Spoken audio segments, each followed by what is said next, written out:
Overland here. We're at Overland Expo East. We've partnered with Garmin once again this year, and in the Garmin booths we're showcasing their products. Here is my Sequoia, and we're using it for demo to show the Tread Overland Edition that I have here. And we're also using it to show the power switch and that functionality and how that can control my auxiliary lights with the Tread Overland Edition, and then also my phone via Bluetooth.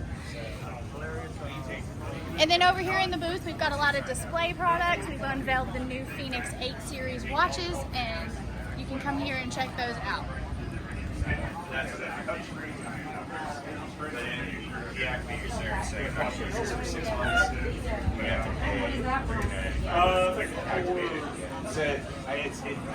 it's like what makes sense. I feel like you're taking a year off.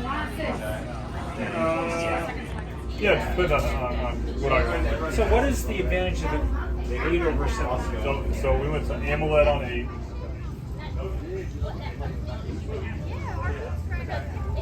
Yeah,